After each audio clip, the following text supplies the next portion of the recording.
లేదు కేవలం ఎన్నికలప్పుడు ఒక షో పుట్టప్ కోసం పోతారు. అసలు మనం మాట్లాడుకునేది ఏ రాహుల్ గాంధీ, మనం మాట్లాడుకునేది ఏ రాహుల్ గాంధీ గురించి అన్న? అదేంటి పార్కుకి పార్లమెంట్కి వ్యత్యాసం తెలియని ఒక వ్యక్తి గురించి మాట్లాడుకుంటాను నేను అనుకుంటున్నా. పార్కుకి పార్లమెంట్కి ఎందుకంటే కన్ను కొట్టేది, హగ్గు చేసుకునేది, గతంలో పార్లమెంట్ వేదిక, పార్లమెంట్ చట్టసభలు తయారు చేసే ఆలయం అది. పార్లమెంట్ ఒక ఆలయం, దాంట్లో కన్ను కొట్టేది, హగ్గు చేసుకునేది. కాబట్టి పార్లమెంట్ కి పార్క్ కి వ్యత్యాసం తెలియని రాహుల్ గాంధీ గురించి మనం మాట్లాడుకుంటాం. ఏం మాట్లాడిన హిందువుల గురించి ఏం మాట్లాడు?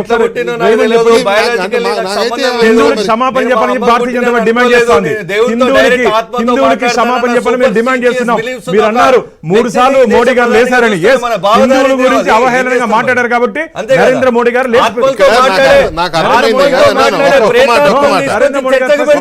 హిందువులకి క్షమాపణ చెప్పాలి. నీకు కూడా క్షమాపణ చెప్పాలి. నీకు కూడా క్షమాపణ చెప్పాలి. ఈ నకిలీల గాంధీతో ఇదే మన సమస్య. హిందువులకి క్షమాపణ చెప్పాలి, నీకు కూడా క్షమాపణ చెప్పాలి. నువ్వు డిమాండ్ చేయాలి. అసలైన హిందూ అయితే అసలైన హిందూ అయితే నువ్వు క్షమాపణ చెప్పాలి. అసలైన హిందూ క్షమాపణ చెప్పాలి. వారు మాట్లాడి ఏం మాట్లాడారు ఒకసారి చూడమని చెప్పండి. ఈ రోజు రాహుల్ గాంధీ క్షమాపణ ఒక్క మాట మహేష్ మీరే చెప్పండి దయచేసి ప్లీజ్. ఒక్క మాట